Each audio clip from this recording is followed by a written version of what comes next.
in finding pragmatic ways to address the challenges that confront our collective security.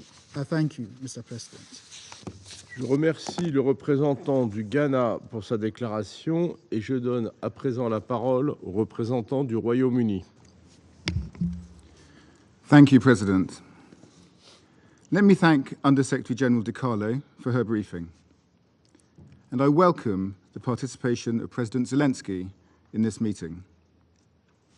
Mr. President, Russia's holding of sham referenda in Donetsk, Luhansk, Zaporizhia and Kherson regions of Ukraine is an egregious violation of Ukraine's sovereignty and territorial integrity, and of the principles of the UN Charter. As the UN have told us today, this process is both illegal and illegitimate. It is a shameless propaganda effort aimed at justifying Russia's illegal presence on sovereign Ukrainian territory. We have seen Russia's referendum playbook before in Crimea. We see it playing out again now. Disinformation, intimidation, and fabrication. As my Foreign Secretary told the Council last week, we know that President Putin is planning to rig the outcome. These are regions that voted overwhelmingly to join an independent Ukraine in 1991 and to back President Zelensky in 2019. When given a free vote, their choice has been clear: to be part of a free, independent, democratic Ukraine. Since invading, Russia's control in these regions has been through violence, torture, filtration, and forced deportation. We've all seen images of soldiers with automatic rifles accompanying the ballots as they move from door to door, forcing Ukrainians to take part. Any referenda held under these conditions at the barrel of a gun can never be remotely close to free or fair. And the very idea that a referendum on a fundamental question could be held at 3 days' notice in the middle of a war zone is frankly farcical. We must all unequivocally reject these illegitimate actions and Russian attempts to illegally annex Ukrainian territory, and support the draft resolution the US and Albania have brought forward today. Colleagues, this is a critical moment. There is no middle ground. No member of the United Nations should turn a blind eye to Russia tearing up the principles of the UN Charter. If we allow Russia to believe it can change sovereign borders by force, then the entire system on which we base our shared safety and security is under threat. These Potemkin referenda, as well as Putin's decision to mobilize Russian men to fight in his illegal war, are admissions that his invasion is failing. Instead of sending thousands more of his own citizens to their death and inflicting further destruction on Ukraine, he should end this senseless war today. Thank you. Du Royaume-Uni de sa déclaration, et je donne à présent la parole au représentant du Brésil. Thank you, Mr. President. I thank Under-Secretary Di Carlo for her briefing. Brazil shares the concerns about the referenda in regions of Ukraine. In the current conditions, this is yet another step that leads to an escalation of the conflict. Far from expressing the will of the people of Donetsk, Lugansk, Kherson, and Zaporizhia regions, the referenda tend to make the prospect of peace negotiations even more distant. The UN Charter and the international covenants on civil and political rights and on economical, social, and cultural rights recognize the inalienable right of all peoples to self-determination and to freely decide their political status. This is a fundamental principle of international law, which is the very basis of the legitimacy of states. Many times before, especially in the context of decolonization, the holding of referenda was the means chosen for peoples to express their free will. Resolutions of this Council established the use of this instrument as a legitimate practice to decide on issues of sovereignty and territorial integrity. Its validity, however, depends on certain conditions. It is unreasonable to assume that populations in areas in conflict are able to freely express their will. International practice recommends that referenda on questions of sovereignty be conducted in a transparent manner, without restrictions on freedom of expression, and with the possibility of monitoring by independent observers. This does not seem to be the case for the aforementioned regions of Ukraine.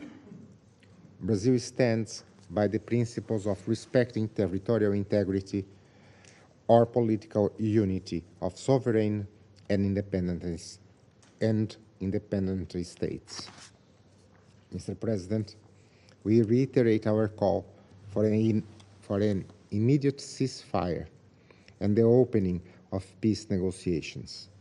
The Istanbul agreements in July and last week's prisoner exchanges were positive signs that demonstrate the value of diplomacy in reducing the human suffering resulting from this conflict.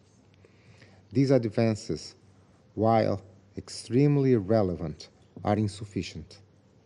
It is essential that the parties refrain from adopting measures that result in an escalation of hostilities, including in rhetorical terms.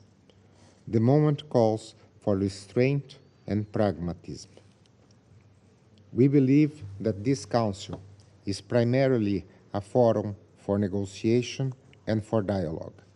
So far, we have collectively failed to find creative solutions to the conflict. Negotiation and dialogue, advocated by most members in their interventions over the past 7 months, presupposes a willingness to listen. Perhaps we should ask ourselves how sensitive we are to the concerns of others, especially to the lives of those on the ground, which should come before any political considerations. And I thank you. Je remercie le représentant du Brésil de sa déclaration et je donne à présent la parole au représentant du Mexique. Gracias, presidente. Agradezco a la subsecretaria Di Carlo por su presentación y al presidente Zelensky por sus comentarios en esta sesión. Seguimos con atención las informaciones que se refieren a las convocatorias para realizar referendos en las regiones de Donetsk, Luhansk, Gerson y Zaporizhia. La resolución 1514 de la Asamblea General es explícita al indicar que todo intento encaminado a quebrantar total o parcialmente la unidad nacional y la integridad territorial de un país es incompatible con los propósitos y principios de la Carta de las Naciones Unidas. En consecuencia, exhortamos a todos los estados a abstenerse de emprender acciones que busquen quebrantar total o parcialmente la unidad nacional o que atenten contra la soberanía y la integridad territorial de Ucrania o de cualquier otro país. Reiteramos que de conformidad con el artículo 2.4 de la Carta de la ONU, cualquier intento de modificar fronteras mediante la amenaza o el uso de la fuerza o a través de cualquier otra forma que sea incompatible con los principios y propósitos de las Naciones Unidas es violatorio del derecho internacional.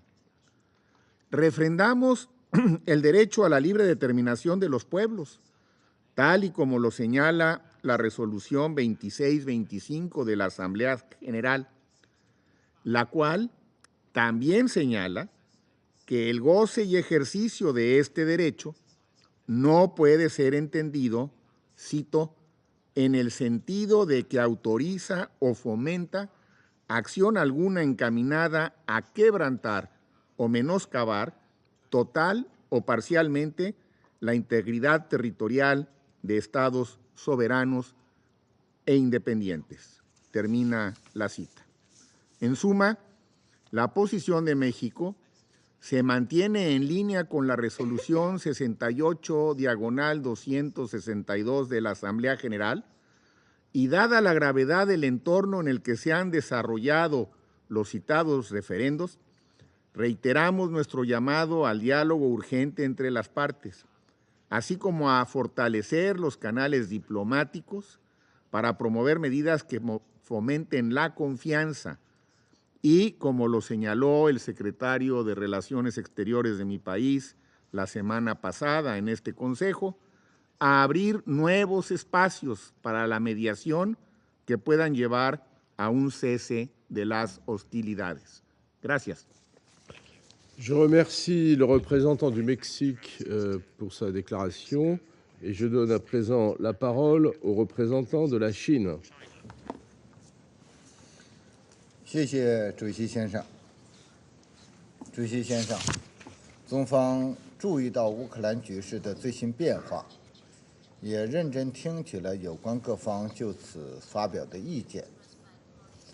我们看待和处理乌克兰问题的立场和主张是一贯的、明确的，就是各国主权、领土完整都应该得到尊重，联合国宪章宗旨和原则都应该得到遵守，各国合理安全关切都应该得到重视，一切有利于和平解决危机的努力都应该得到支持。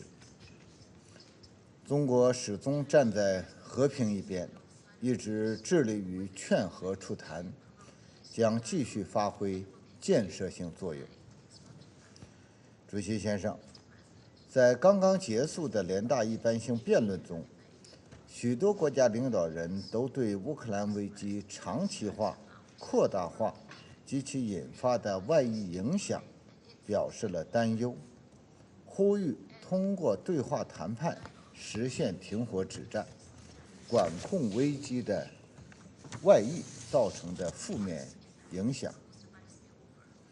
近来发生的事态再次提醒我们，和平需要各方共同争取和维护，集团对抗、政治孤立、制裁施压，只会让问题解决走向死胡同。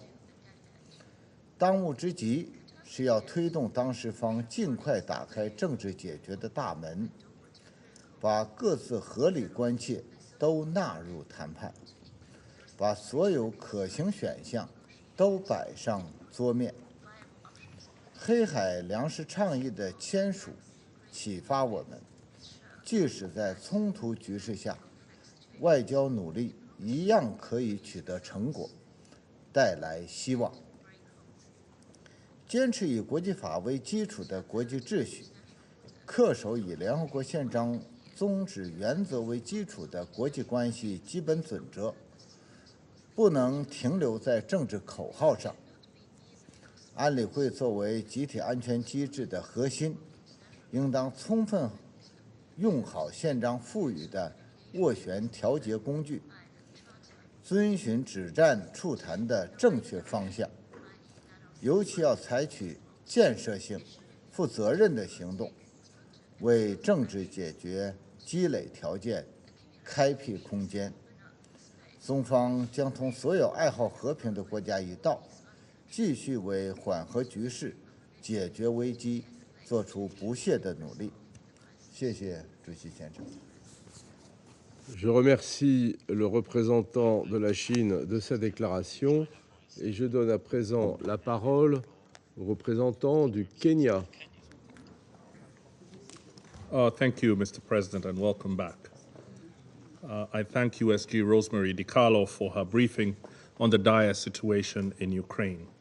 We again send our heartfelt condolences to all Ukrainians who are suffering the physical, psychological, and economic ravages of war. We are very concerned with the reports of referenda being held in Donetsk, Luhansk, Kherson, and Zaporizhia, and their impact on Ukraine's status as a member of the United Nations and on international peace and security. The UN Secretary General has stated clearly, and I quote him, "Any annexation of a state's territory by another state resulting from the threat or use of force is a violation of the UN Charter and of international law." Close quote. This is the fundamental truth that should be heeded by the Russian Federation and all members of the United Nations. The referenda will undermine the prospects of a longer-term negotiated peace settlement. By attempting to create a fait accompli, they will encourage those who are increasingly put their faith in the strengthening of armed alliances in preparation for war. As if this were not sufficiently alarming, we have heard serious threats being made of the use of weapons of mass destruction.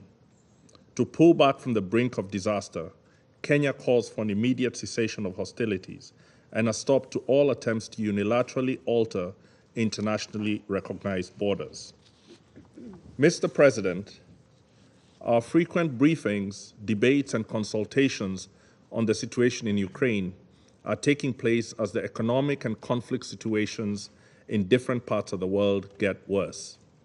Unfortunately, the most powerful actors are focusing far more on this conflict in Europe than on any other crisis. There appears to be little appetite, and because of this war, even less unity to deliver the reforms and policies that we all know are needed.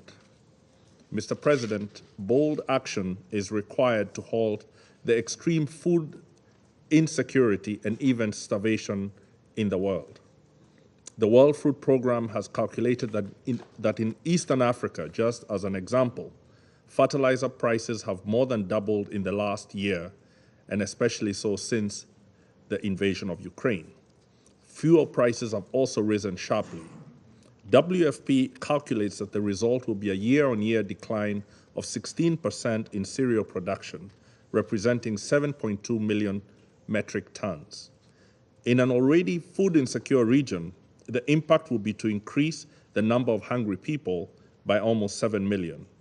This situation is reflected in other regions. It is a matter of life and death for all actors to respond to the global food insecurity crisis.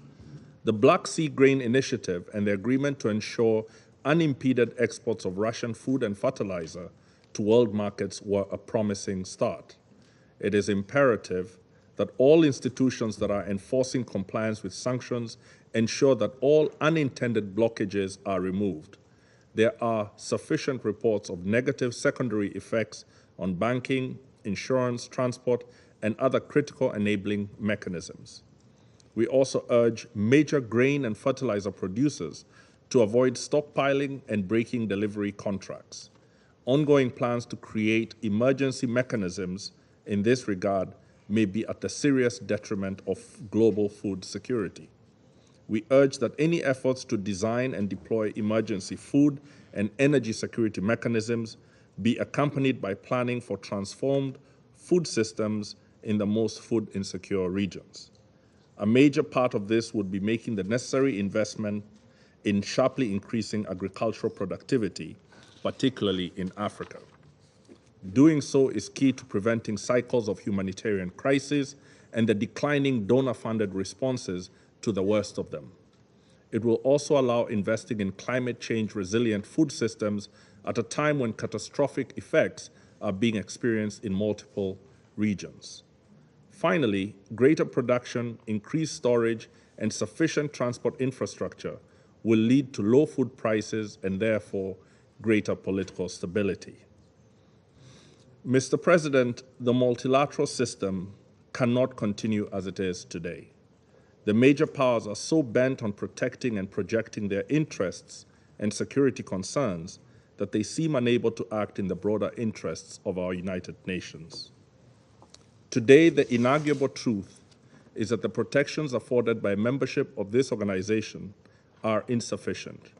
Rather than the Charter granting us equality, we are governed by the destructive logic encapsulated by the saying, and I quote, "The question of justice only enters where there is equal power to enforce it, and that the powerful exact what they can, and the weak suffer what they must."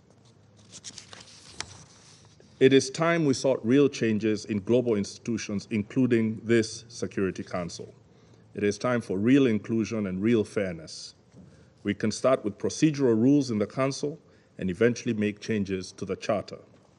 The reforms should not be limited to allowing only other major powers a seat at the table. It is clear from the historical record that the voice and presence of developing countries with no major military interests to protect regionally or globally needs to be strengthened significantly. A multilateralism founded on the principle of the powerful exacting what they can while the weak suffer what they must is a poor protection against the scourge of war, as we are all witness today. Madam President, or Mr. President, sorry. Kenya reaffirms once more its recognition of Ukraine's sovereignty and territorial integrity within its internationally recognized borders. Thank you. Je remercie la représentante du Kenya de sa déclaration et je passe à présent la parole au représentant des Émirats arabes unis. Mr. President, I would like to begin by thanking Undersecretary General Rosemary DiCarlo for her updates. Having just concluded this year's high-level week of the General Assembly, a resounding message we heard from many world leaders remains at the forefront of our minds. The world wants peace in Ukraine. It seems, however, that we are moving further away from this common objective of peace and stability. The referendums that are now underway further complicate efforts for a peaceful resolution to this conflict. In order to be credible and sustainable, any processes that aim to bring us closer to peace must be inclusive, and any actions that undermine this prospects for constructive dialogue must be avoided by all parties. We re-emphasize the need to respect the principles of territorial integrity, sovereignty, and independence, which are core to the UN Charter and central to constructive relations between states. These principles protect all states equally, whether large or small, and collectively, we must not allow their erosion. In pursuit of peace, this Council has an essential role in preserving these principles, prioritizing the peaceful settlement of disputes, and maintaining international peace and security. We recall here the January 2022 joint statement of the permanent members of this Council, affirming that a nuclear war cannot be won and must never be fought. Over the past few months, we have seen incremental movement between the parties that has led to tangible, positive outcomes on concrete issues. We commend the United Nations and others that have facilitated constructive engagement in this regard. Most recently, the fruits of these efforts have included prisoner exchanges conducted with the assistance of Turkey and Saudi Arabia, and agreements related to the export of grains and fertilizer, which have helped to alleviate pressure on global food supplies and prices. There is further potential to build on these agreements. Moreover, the direct engagement that brought them to fruition can help diffuse tensions and open a pathway for conflict resolution. To this end, the parties must be supported in moving toward dialogue and away from further escalation. We once again underline the necessity of all parties abiding by their obligations under international law and international humanitarian law. Mr. President, the war has carried on for over 7 months with no sign of abating. During this time, nearly 14.5 million people were forced to flee their homes, with more than 7 million of them now displaced across Europe. Humanitarian costs have been immense, with more than 17 million people in need of humanitarian assistance. It is long past time for this conflict to come to an end. For that to happen, we continue to emphasize the importance of an immediate cessation of hostilities throughout Ukraine. Additionally, it is essential to build on and amplify positive developments between the parties so we can begin to pull back from this dangerous point of heightened global tensions. What we need now is to secure a peace that is sustainable and in accordance with the UN Charter and international law. Thank you, Mr. President. Je remercie le représentant des Émirats arabes unis de sa déclaration et je donne à présent la parole à la représentante de la Norvège. Thank you, President. We thank USG DiCarlo for her briefing. In the last day, we have all seen images of armed Russian soldiers going door to door in occupied parts of Ukraine to collect votes for a so-called referendum on joining Russia. This is a phony pretext from the aggressor, Russia, to try to annex more parts of Ukraine. And let me be clear, Ukraine has not authorized these referenda, and Norway rejects these Russian fabrication in occupied regions of Ukraine. Whatever outcome Russia announces, they remain contrary to international law, have no legal effects, and would in no way change Ukraine's sovereignty within its international recognized borders. President, we are also clear that no territorial acquisition resulting from use of force shall be recognized as lawful, and that no Russian claims to annex territory can take away Ukraine's right to defend its own land. All states, including Russia, have an obligation under Article 2 of the Charter of the United Nations to refrain in their international relations from the threat or use of force against the territorial integrity and political independence of any state, and to settle their international disputes by peaceful means. Russia's announcement of the mobilization of reserve forces is another issue of grave concern. It is a dangerous escalation which will lead to increased suffering for people in all parts of Ukraine. President, unspeakable horrors were relieved in Bucha, in Izium, and other places occupied by Russian forces. The Independent International Commission of Inquiry on Ukraine concluded in the update given last Friday that war crimes have been committed in Ukraine by Russia. The use of explosive weapons in populated areas have been a source of immense harm and suffering, not distinguishing between civilians and combatants, adults or children. The Commission also found accounts of ill treatment and torture carried out during unlawful confinement, and that Russian soldiers have committed sexual and gender-based violence. The age of victims ranged from 4 to 82 years. The Commission has documented cases in which children have been raped, tortured, and unlawfully confined.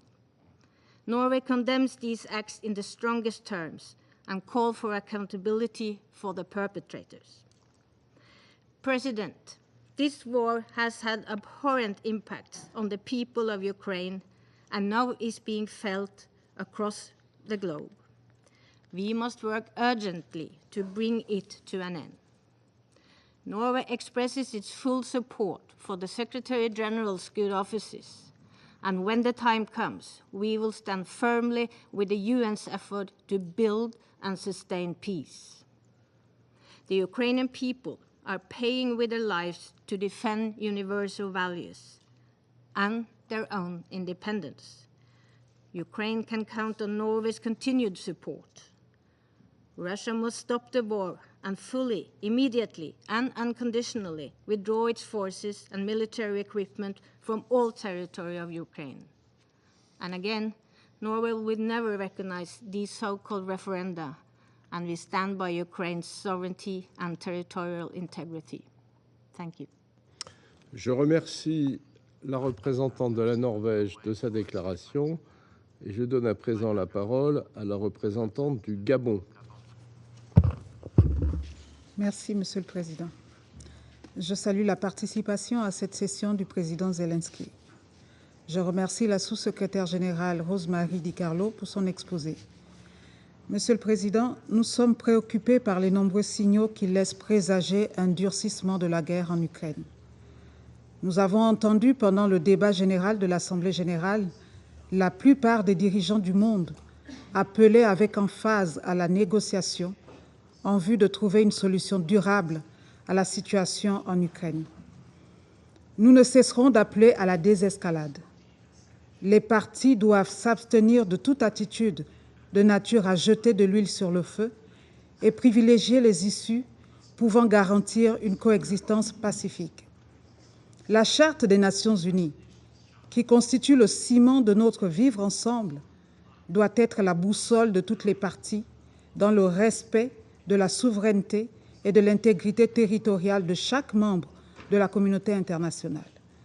Monsieur le Président, nous appelons les parties à tout mettre en œuvre pour une reprise sans condition des négociations en vue de mettre fin à la guerre. La situation humanitaire ne cesse de se dégrader et l'onde de choc de la guerre ne cesse de s'élargir, suscitant toujours plus de morts et de désolation. Mon pays exhorte les parties à cesser toute rhétorique outrancière de nature à envenimer la belligérance et à agiter le recours aux armes de destruction massive. Pour terminer, nous appelons une fois de plus les parties à faire taire les armes et à saisir chaque opportunité pour rechercher la paix. Nous soutenons les différentes initiatives, aussi bien bilatérales que multilatérales, visant un dialogue constructif et une paix durable entre les parties. Je vous remercie. Je remercie la représentante du Gabon de sa déclaration et je donne à présent la parole au représentant de la Fédération de Russie. Господин председатель, в Донецкой и Луганской республиках, а также Херсонской и Запорожской областях состоялись референдумы о вхождении в состав Российской Федерации. В ближайшие дни будут подведены их официальные итоги. Это долгожданное событие для жителей Донбасса, которое должно принести на их земли мир, которого они не видели уже долгие 8 лет. Все эти 8 лет жители данных территорий живут в постоянном страхе за свою жизнь. Обстрелы Донецкой и Луганской Народной Республики все эти годы каждую неделю убивали по 10 человек, гибли дети. Жители же Херсонщины и Запорожья наконец-то смогут быть уверены в том, что никто не отберет у них право говорить по-русски и обучать на родном языке своих детей. А священный для всех День Победы они смогут отдать в День памяти тем, кто воевал с фашистами за освобождение своей земли, а не тем, кто с ними сотрудничал и совершал ужасающие преступления. С 2014 года Киев целенаправленно взял курс на физическое истребление неугодных жителей Луганской и Донецкой народных республик, между прочим, граждан Украины, при покровительстве Евросоюза и США. Они палец о палец не ударили, чтобы заставить киевские власти соблюдать Минские соглашения, гарантировавшие безопасность граждан этих республик и их достойное будущее в составе Украины. Я напомню, Минские соглашения предусматривали прекращение огня, прямой диалог Киева и Донбасса, предоставление ему особого статуса через принятие новой Конституции. Все эти договоренности киевские власти цинично попрали, нарушив в том числе резолюцию Совета Безопасности 2202. И западные делегации не только этому не возмутились, они это тайно и явно поддерживали.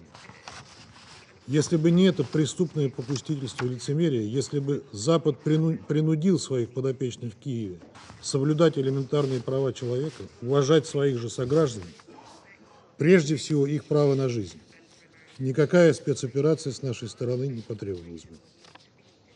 Власти Украины открыто объявили русских и русскоязычных граждан этих регионов нелюдями, особами.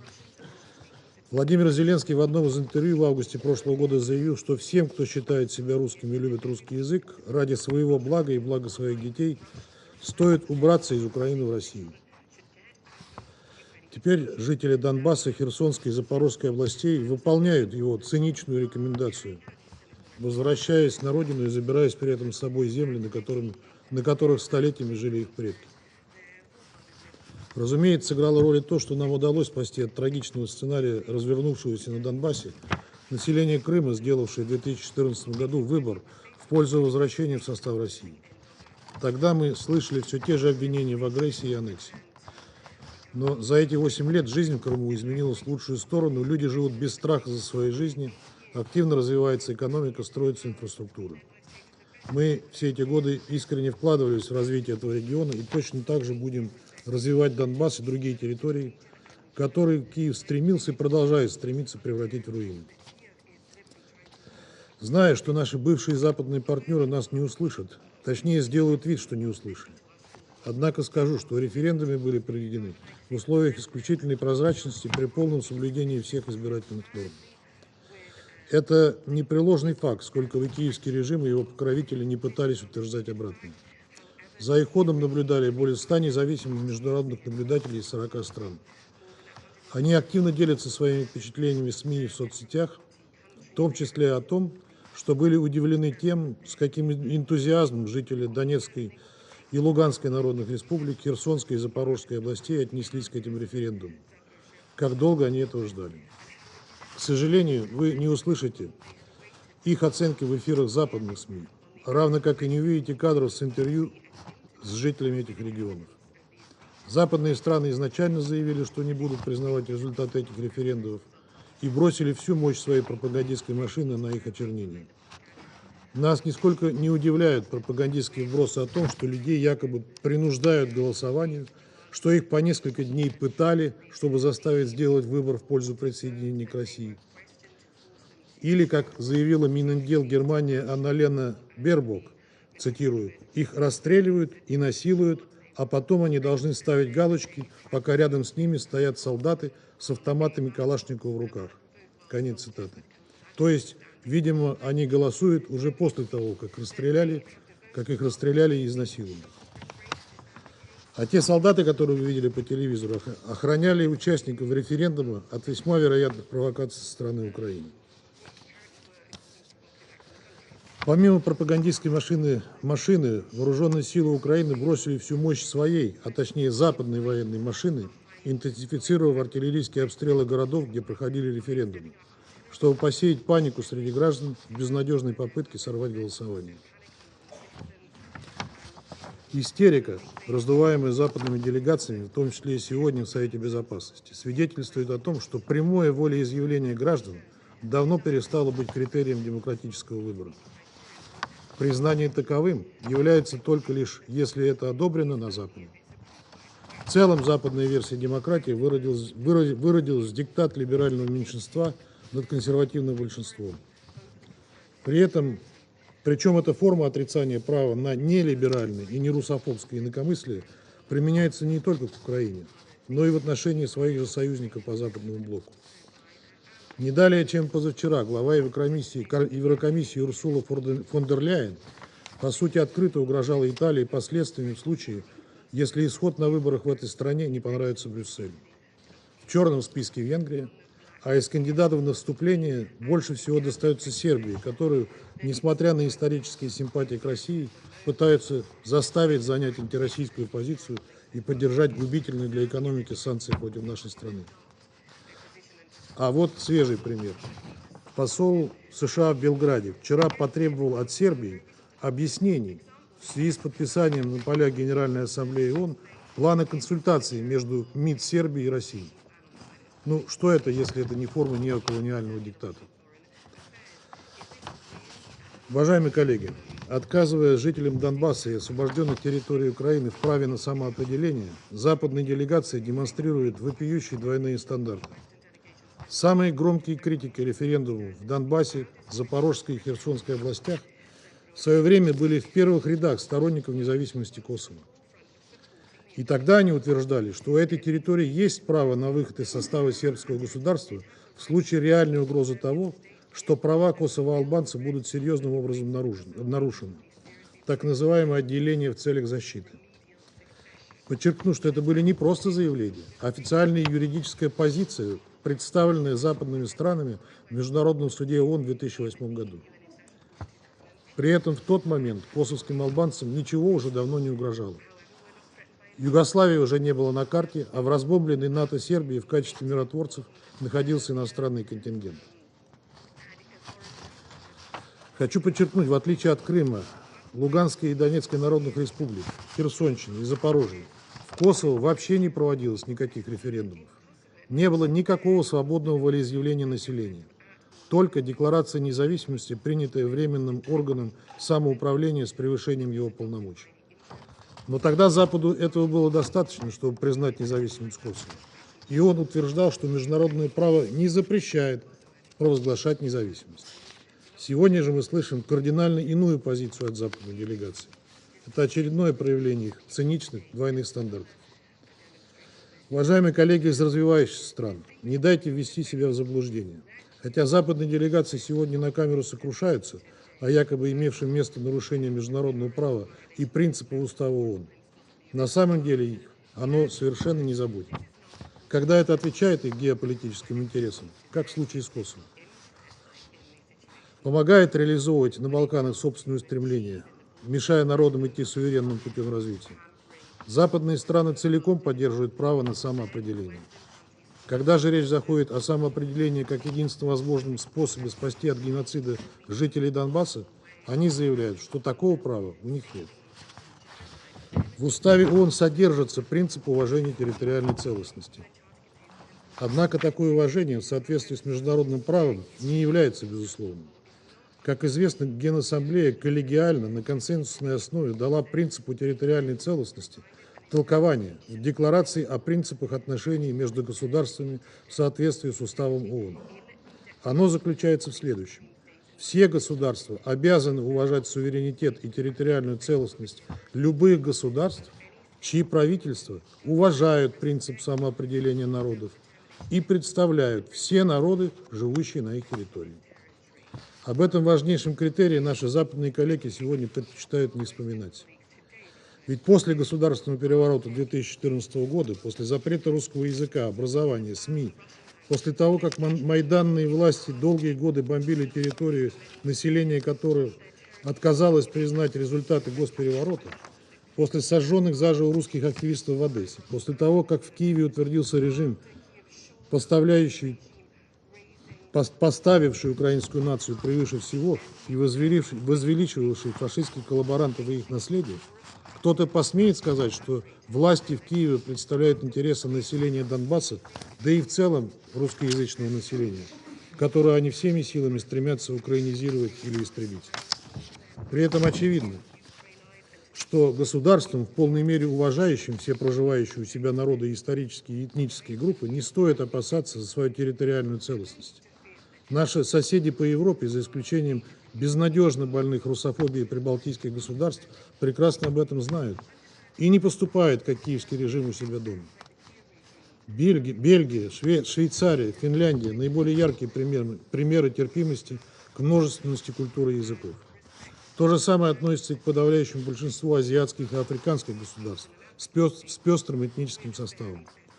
И только Украина, где русскоязычное население составляет как минимум 40% населения, получила от Запада карт-бланш на его насильственную украинизацию, вопреки любым цивилизованным нормам и рекомендациям международных организаций. Так почему теперь на Западе удивляются, что на Украине встречают российские войска как освободители, как бы не пытался давно уже держащийся на натовских штыках киевский режим утверждать обратное, угрожая жителям этих регионов карами за коллаборационизм. Кстати сказать, власть в Киеве не гнушается иногда использовать русский язык из тактических и пропагандистских соображений. Достаточно упомянуть, что президент Зеленский не постеснялся за последние дни записать несколько видеообращений по-русски, чтобы попытаться сорвать недавно объявленную в России частичную мобилизацию, по майданным рецептам вбить клин между властью и обществом. Вот и сегодня президент Зеленский с экрана утверждал, что в ходе мобилизации призываются прежде всего граждане нерусских национальностей. Как можно больше мужчин, представляющих коренное население регионов России. В России этот обман не пройдет. Западные пропагандисты плохо себе представляют менталитет российского народа. Наши люди прекрасно знают, где правда и где ложь, и за что они сражаются. Как на протяжении столетий сражались их деды и прадеды, каждый раз, когда внешний недруг пытался максимально ослабить российское государство. Мы раз за разом в кровопролитных битвах в разные исторические периоды отстаивали право на нашу свободу и право идти своим путем. Наш народ помнит историю, помнит, как тяжело это давалось. Но мы, так же, как и десятилетия и столетия назад, готовы отстаивать интересы нашего Отечества и защищать слабых. Это в наших генах, и никакая западная пропаганда, никакие изощренные политтехнологии этого не изменят. Все прекрасно понимают, что единственная цель Запада, с которым мы схлестнулись у самых наших границ, максимально ослабить и обескровить Россию, а в мечтах его стратегов расчленить ее и подчинить своей воле. Уважаемые коллеги, желания и интересы Украины западными спонсорами Киева абсолютно не принимаются во внимание. Ведь украинский народ, так же как и российский, хочет мира, но такой сценарий не входит в планы Лондона и Вашингтона, зарабатывающие, как всегда, миллиарды долларов на чужой беде и поддакивающих брюссельских функционеров. Иначе они не одернули бы Киев в марте этого года, когда мирное соглашение было уже в пределах досягаемости. Вместо этого состоялась вопиющая провокация в Буче и установка сражаться до последнего украинца под надзором натовских наемников и инструкторов. Итог этого сценария, как мы и предрекали, оказался плачевным. Сегодня от Киева отвернулось население не только Крыма и Донбасса, но и Херсонской и Запорожской областей. И этот процесс неизбежно пойдет дальше, если в Киеве не осознают своих ошибок и стратегических просчетов, и не начнут, наконец, руководствоваться интересами своих граждан, а не слепо исполнять волю тех, кто довольно потирает руки от того, что столкнул лбами два братских народа. Хочется верить, что среди наших коллег по Совету Безопасности и Генассамблеи ООН найдутся те, кто сможет доходчиво подсказать Киеву эту очевидную истину. Благодарю вас. Je remercie le représentant de la Fédération de Russie pour sa déclaration. Je vais à présent faire une déclaration en ma qualité de représentant de la France.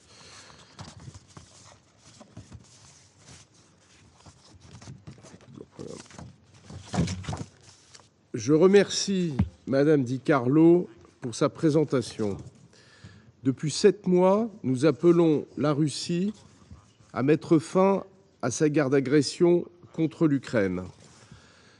En dépit de nos appels, elle a choisi l'escalade et décidé d'aller encore plus loin dans la violation de la Charte des Nations Unies et du droit international. En annonçant le 21 septembre une mobilisation partielle de sa population, la Russie admet enfin une réalité. Elle mène une guerre illégale en Ukraine et non pas une prétendue opération spéciale. Elle poursuit sa fuite en avant en organisant depuis le 23 septembre des simulacres de référendum dans les territoires actuellement occupés de Luhansk, Donetsk, Kharkiv et Zaporijia, qui font partie intégrante du territoire ukrainien et que la Russie ne contrôle d'ailleurs pas entièrement. Le président Macron l'a dit très clairement, ces prétendus référendums ne sont qu'une parodie, ils n'ont aucun fondement juridique ni aucune légitimité. Soyons clairs, le résultat, connu d'avance, n'exprime pas la volonté du peuple ukrainien qui continue à résister de manière acharnée contre l'envahisseur. La manœuvre de la Russie est bien connue, c'est la même que celle utilisée pour l'annexion illégale de la Crimée en 2014. Elle entend instrumentaliser ces simulacres de référendum pour prétendre légitimer une annexion des territoires qu'elle occupe illégalement.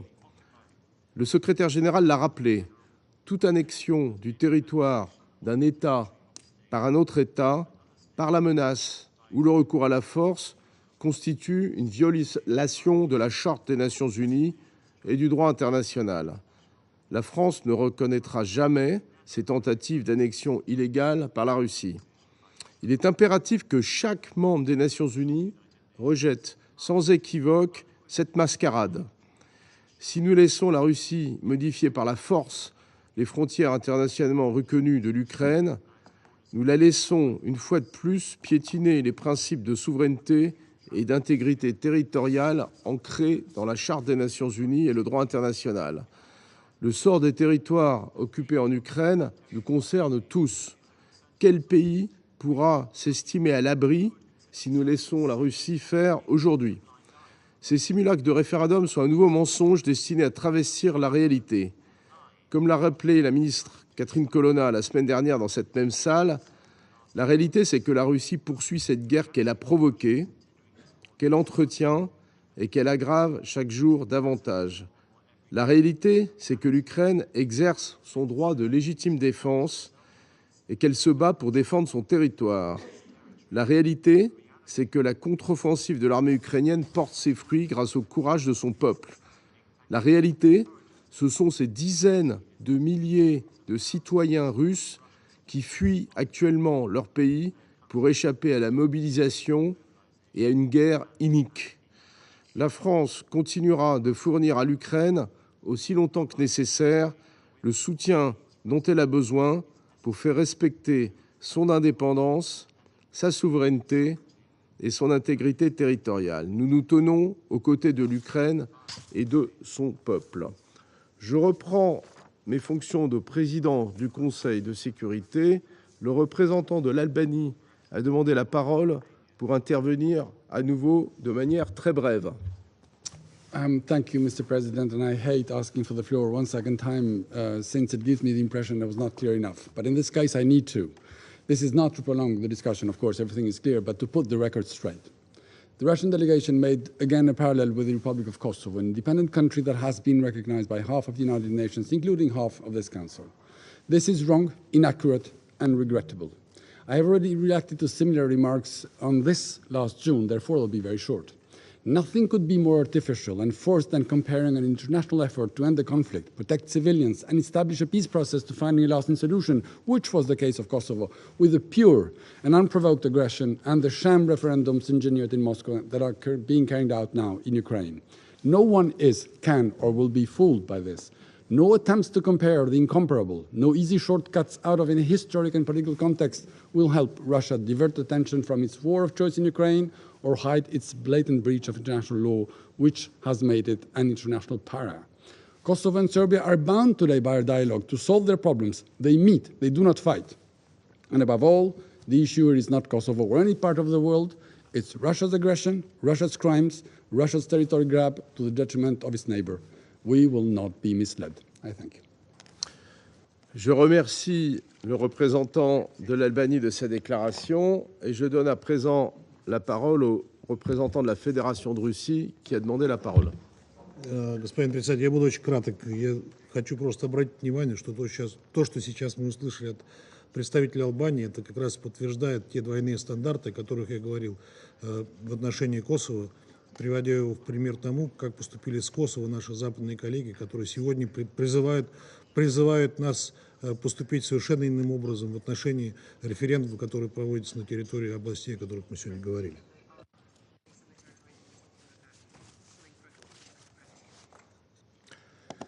Je remercie le représentant de la Fédération de Russie de sa déclaration. Il n'y a plus d'autres oratrices ou orateurs inscrits sur la liste. La séance est levée.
having to work. Everything I could, not get it. Second, had the week off. No, not really. Not really, but You're bad. you can laugh rather than cry.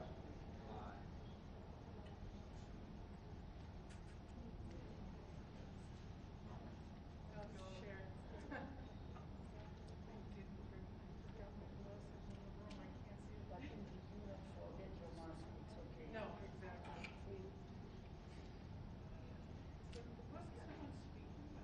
Yeah, yeah. Normally. Yeah. No, but someone was speaking.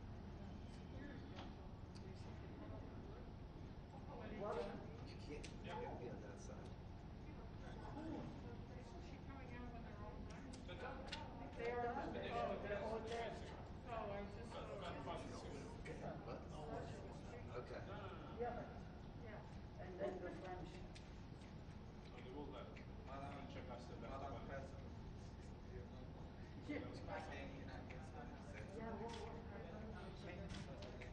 Madam President, he looked at me because I mean Mr. President.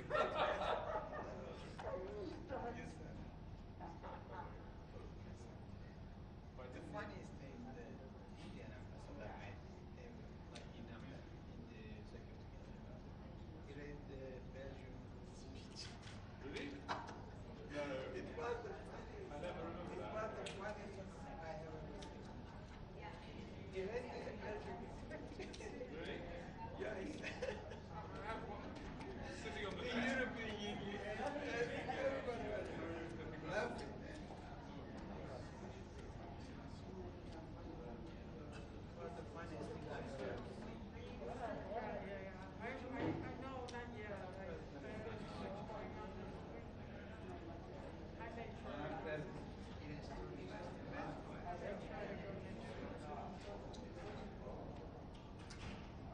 Yellow, I know. I am, what? Yes? You made it elaborate? Yeah, yeah. But I took it off.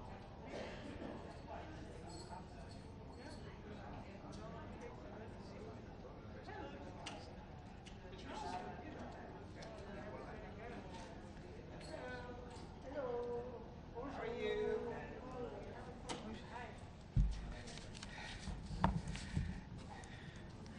Good afternoon, everyone, and thank you for waiting.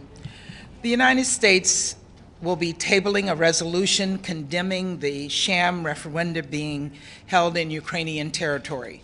We know the outcomes of these sham these sham referenda were predetermined in Moscow. The Ukrainian people have already demonstrated they will never accept being subjugated to Russian rule. This Council and the international community must do the same.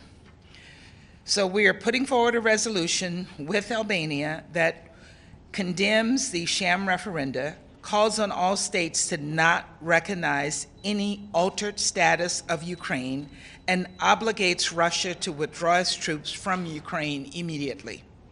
We're doing this because, as President Biden said last week, if nations can pursue their imperial ambitions without consequences, then we put at risk everything that this institution stands for, everything. Now we know how one country will feel about this resolution, but we're hoping to see the rest of the Council stand strong in refusing to accept the redrawing of borders through the use of force by any country. And let me be clear, if Russia uses its veto to shield itself from accountability, we will then look to the UN General Assembly to send an unmistakable message to Moscow. The world must stand together and defend the Charter of the United Nations. As Secretary Blinken said last week in the Council, if Russia stops fighting, the war ends. If Ukraine stops fighting, Ukraine ends. And we have seen, as we have seen, the Russian people do not want to fight. People are fleeing Russia's borders, avoiding conscription however they can. Meanwhile, the Ukrainian people are fighting bravely. They refuse to let this war be the end of their beloved country. Thank you. We have time for one or two questions. James. James Bays, Al Jazeera. First, Ambassador, before I get to my question, how quickly do you think you'll be able to bring this to vote? And then my question, in the Council, Ambassador Nebenzia warned on the referenda that this process could continue. What's your reaction to the fact that they may be wanting to annex even more territory? Well, it's clear, in answer to that second question, it's very clear that the Russians are capable of doing this again. They did it in 2014, and now they're doing it again. So I have no doubts in my mind that they will attempt to do it, and that's why it's so important that we stand against this immediately, and that we will do. Our plan is to take a vote to the resolution to the General Assembly, if not late this week, early next week. Thanks so much, Ambassador, and thanks, Nate. It's Pamela Fall from CBS News. President Zelensky, to the Council, said he'd like security guarantees and more aid so that this kind of move doesn't continue. What's your reaction to that? We have been clear, the President was clear, that we will support Ukraine. That we will support Ukraine's right to defend itself. And that has been made clear in the support we've provided Ukraine to date, and we will continue to provide them support as long as they need that support to defend their sovereignty. And security guarantees? The security guarantees clearly is an issue that we are also discussing as well, but I don't have anything specific on that. Oh, okay. James, on your question. Yeah. Security. Yeah, Security Council, sorry. Thank you, James. All right, thanks everyone. We'll Thanks.